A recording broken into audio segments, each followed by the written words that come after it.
थे और ऐसा बड़ा व्यक्ति सब कुछ छोड़ के बच्चों के साथ कबड्डी खेलता है तो एक वो मजाक का विषय बन गए कि ऐसे कैसे है डॉक्टर पागल।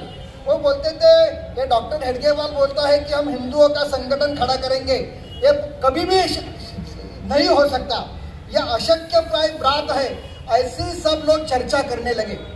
उस वक्त तो वातावरण ऐसा था कि ऐसा बोलते थे कि 4 हिंदू एक दिशा में तभी जाते हैं जब 5वां उनके कंधे पर होता है, यानी कोई 5वां मरा है तो उसको उठाने के लिए ही 4 हिंदू एक दिशा में जाएंगे, नहीं तो कभी भी 4 हिंदू एक साथ नहीं आएंगे।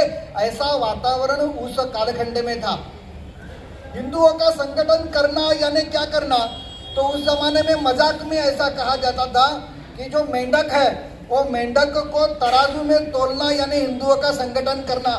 यानी किसी एक मेंढक को तराजू के एक पारने में अगर हम लोग डालेंगे और दूसरे को जब तक डालेंगे तब पहला उड़ के बाहर जाएगा, इसी प्रकार का हिंदुओं का संगठन करना।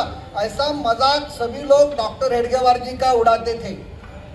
हिंदू इस शब्द से सभी को उस जमाने में एलर्जी थी। कोई भी अभिमान से अपने आप को हिंदू बोलता नहीं था।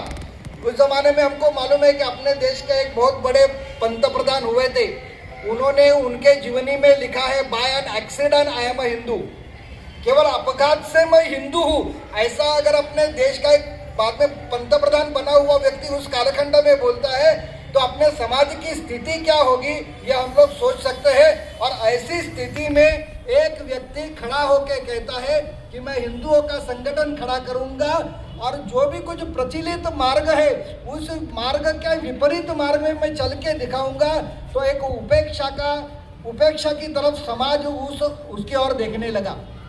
और ये उपेक्षा का कालखंड केवल डॉक्टर जी रहे तब तक नहीं रहा, तो 1925 से स्थापना से लेकर भारत स्वतंत्र होने तक संघ की केवल उपेक्षा चेष्टा की गई है, यह हमको ध्यान में रखना चाहिए।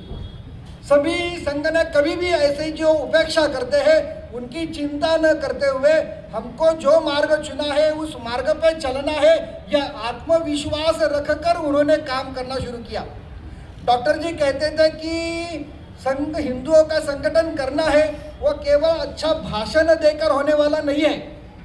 मैं इस मंच पे आ जाऊंगा, स्टेज पे से बहुत अच्छा भाषण दूंगा, लोगों को बहुत अच्छा प्रभावित होंगे, बहुत तालियां बजाएंगे, लेकिन जैसे ही भाषण होगा घर पे चले जाएंगे, भूल जाएंगे। उससे संगठन खड़ा होने वाला नहीं है। संगठन किस बात से खड़ा होगा, तो वो हर दिन संघस्थान पे आएंगे।